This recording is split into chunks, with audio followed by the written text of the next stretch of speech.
The mask is a unique product because it's needed by absolutely everyone in this country, from a line cook in a restaurant to a government official to a doctor in a COVID wing. What we're trying to do here is by creating important products that are needed on a national security line, as well as on a supply chain issue, we're trying to bring back high-paying jobs. And by doing so, we're trying to build back up the middle class in this country. Welcome back to Wake Up America. I'm Rachel Roller. So what you're taking a look at is for months, we've been told to just wear a mask. And for months, U.S. mask makers are struggling to compete with Chinese mask manufacturers. So joining us now is someone whose family business has been directly affected, the Vice President of DemeTech. It's Luis Arguello, Jr. Good morning to you, Luis, and thank you so much for joining us.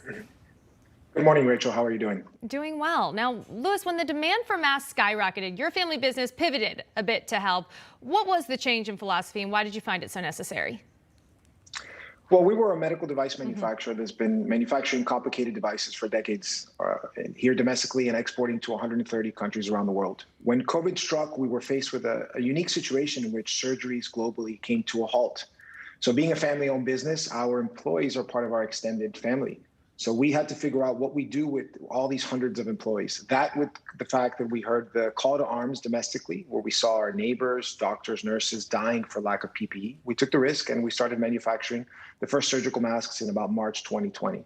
From there, we became the largest surgical mask facility in the United States and grew to employ about 2,000 employees within the PPE division of our company.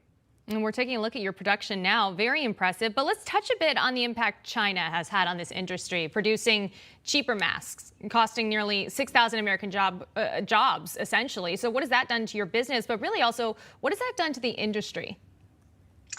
So that factory, that video that you're watching, that's when we had 2,000 employees. If you look at that facility today, there's probably 50 employees there. We've had to lay off close to 2,000 employees because China has gone from a position of withholding the crucial PPE that our country needed to flooding the markets at costs that are below the shipping costs to get them into the country. They're on a full economic war to make sure that our domestic capacity of PPE and critical supplies does not survive. And they do so with the intention of, if our country relies on them for our critical supplies, then we will be soft on the politics with them as they try to become the global hegemon. It's just fascinating. Essential supply and demand. They know we need them. They're going to make it so that they can only get them from them. Why do you think it is, Luis, that it's so important that these masks be made in America? I think the question around masks, unfortunately, has become very politicized. And when I speak with people, I say it's not about whether we should or should not wear masks. We should leave that to the health officials.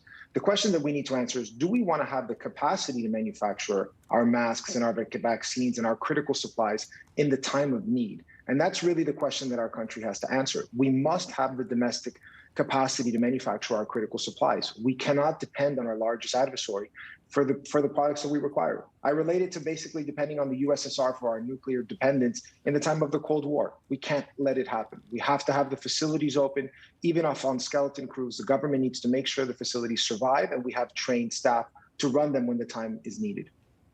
Luis, real quickly before we go, if the need for masks does subside eventually, which I think is the hope for everyone, what will your company do? Pivot back to the original plan? Yeah, our medical device production is back and doing well, but it's an unfortunate position. If masks dies down and the government does not make sure that the facilities stay open, the next time there is a pandemic, and I think everyone agrees there will be a next one, the question is when, will we rely on China again for masks, or will we have a domestic production capacity who can kick on the production lines in a matter of hours when is needed? Interesting thought to chew on there. All right, Luis Arguello, Jr., all the time we have for this morning. Thank you so much for joining us. Thank you so much. Hey, I'm Rob Finnerty. Thanks for watching. If you enjoyed this video, please join the conversation in the comments below. Don't forget to subscribe, too. Hit the bell icon to be alerted to breaking news. And remember, there's a whole lot more on Newsmax TV, America's fastest growing cable news network. Newsmax TV, we're real news for real people.